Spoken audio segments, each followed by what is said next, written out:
ఎన్నిసార్లు చెప్పాలండి నీకు ఎవరిని తీసుకురావద్దు ఇంటికని? చెప్పానే, వాడు వినలేదు. మన మ్యారేజ్ డే కదని చెప్పి ఇంటికి వచ్చిండు. సరేలే, అయినా కూడా ఏదన్నా ఉంటే బయట మాట్లాడుకోవాలి కానీ ఇంటికి తీసుకొని రావద్దు. అయ్యో మళ్ళీసారి తీసుకురాను, వాడు ఇంటాడు కొద్దిగా నవ్వుతూ మాట. ఇలాంటివన్నీ నాకు నచ్చవండి. నచ్చనని తెలుసుకోవడం మీరు ఎందుకు? ఇప్పుడు చూడండి ఇంట్రెస్ట్.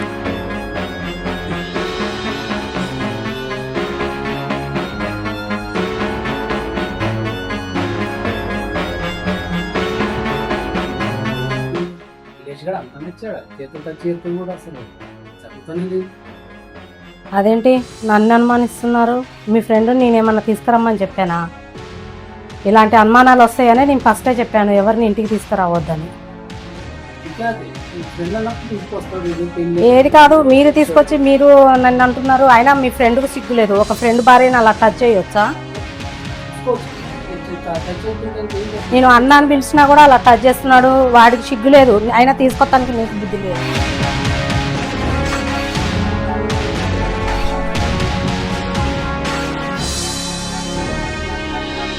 చెప్పండి.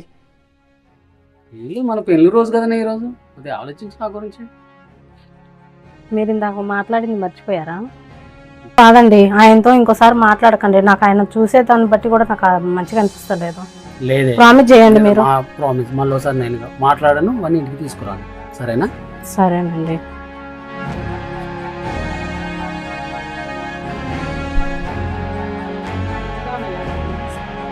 ఆహా, నీ చేతి తగులుతుంటే దూదిలా మెత్తగున్నది, ఎంత బాగుందో. ఏమందం ఏమందం. ఏమనుకోపోడేంది, ఫ్రెండ్ భార్యని మళ్ళీ అట్లా అంటున్నావు. తెలిస్తే ఏమంటారు అసలుకి?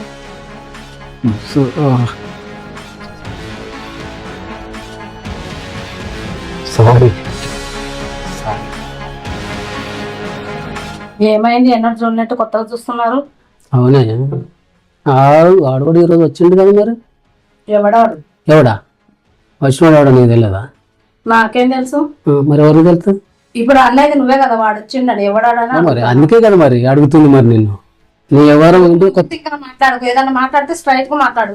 నేను వంకర తింకర మాట్లాడుతున్నాను. మరి వాడు వచ్చిండు, ఇల్లు వచ్చిండనంటే ఏదన్నా ఉంటే అంటే నీకు తెలియదా ఏ విషయం? నాకు తెలియదు ఏమి.